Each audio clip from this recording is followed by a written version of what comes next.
Srimad Bhagavatam 11.10.36 katham vartet viharet kair jñayeta laksanaih kim bhuñjitota visrjec chayitasita yati va.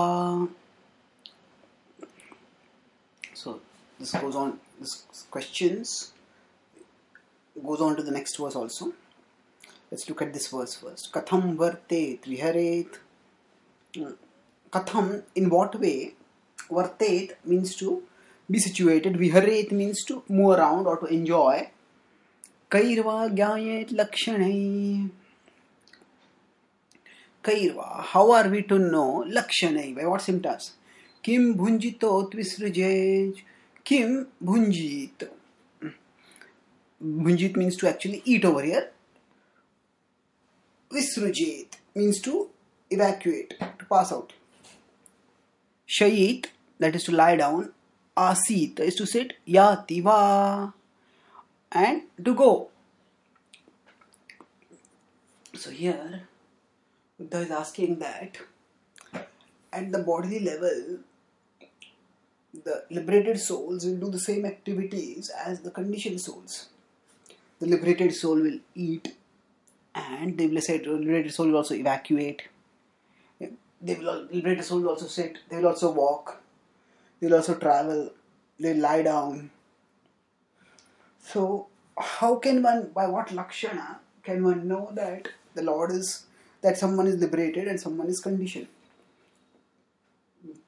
So Acyuta Thakur in his commentary talks about those who are liberated, eternally liberated, such as Dattatreya and Bharata. And then he talks about those who are eternal conditioned like Devadatta and Yajñadatta. And these are all different significant persons in the broad Vedic tradition. We will not go into their specific histories, but the important point is that we come to know about their status because scripture tells us so. And we accept Uddhava is this question, his implication is, if scripture tells us that this person is liberated, then we can accept that. But when we are interacting with someone, how can we know that someone is liberated and someone is bound? So again, just as in this world, appearance creates illusion, the appearance that sense objects are enjoyable creates illusion, making us think that, oh, this is what will make me happy. Similarly, the appearance that these things are miserable, they create aversion within us, and thus we stay deluded with our attachments and aversions largely determined by the appearance of things. The same pratyaksha praman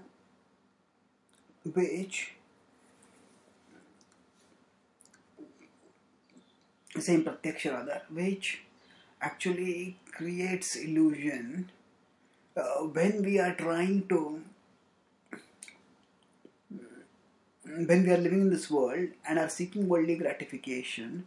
That same pratyaksha also creates illusion when we are trying to come out of material existence. Because by pratyaksha,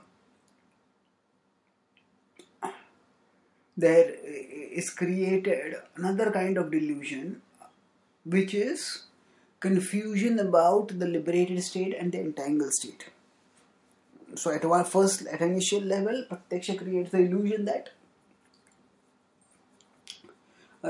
this world itself is enjoyable, that there are so many good looking things in this world, and if you can just get them, then we will all be able to enjoy.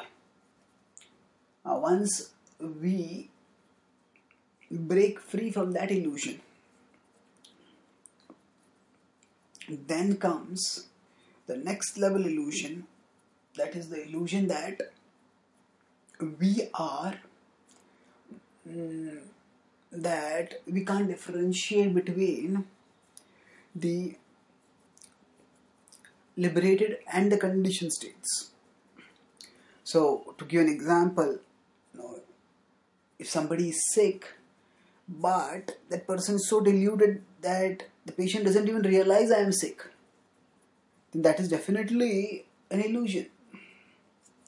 But suppose somebody somehow understands that, okay, I am sick and I need treatment by which I'll become healthy. But then, if that person is not able to see the difference between a sick person and a healthy person, then how will that person know who is healthy, what is healthy state, and how can one become confident that by following a particular process for healing, I will actually move from the sick state to the healthy state. So now usually most diseases, especially when they are in a advanced or acute state, at that time the symptoms manifest at a physical, visible level. And that's when actually patients go to the doctor, when either some sort of inconvenience or disfigurement happens, or the pain rises to a level above the threshold of perception. That means the pain becomes perceivable and the pain becomes unendurable, or at least not neglectable. Then people go to a doctor. But if suppose nowadays we know there are diseases like cancer, which are extremely dangerous diseases, but these diseases are not perceivable in the initial stages. One has to be very attentive, maybe to see if there are some nodes that are formed, and then to check whether those globules or nodes that are formed, whether they are tumors, whether they are cancerous or not. So all that has to be checked carefully, and without checking that to the naked eye, a person may seem quite healthy.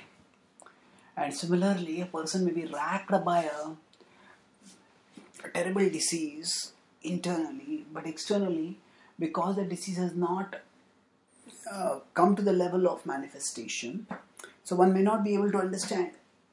When we think of a diseased person to be healthy also. So the point here is that when we rely on externals, then just as we may not be able to discern who is healthy and who is sick, similarly, by relying on externals, we find it difficult to discern who is liberated and who is conditioned. And thus, we stay entangled and we stay in illusion. And here, Uddhava is asking, how do I know who is liberated? Because from the external point of view, all the bodily functions that a conditioned soul performs, a liberated soul also performs. Not necessarily, he doesn't list the activity of sense gratification over here, but he talks about the activities of bodily maintenance. They have to be done. So, how can we perceive? So actually it is not with the marma chakshu, with the eyes of flesh, that we can perceive the difference between conditioned and liberated souls. We need, first of all, jnana chakshu, the eyes of knowledge, by which we can start noticing the difference, and ultimately we need prema chakshu, by which we can see the spiritual, the devotional stuff, the devotional reality clearly. And that will be explained by Krishna in the next chapter in due course. Thank you.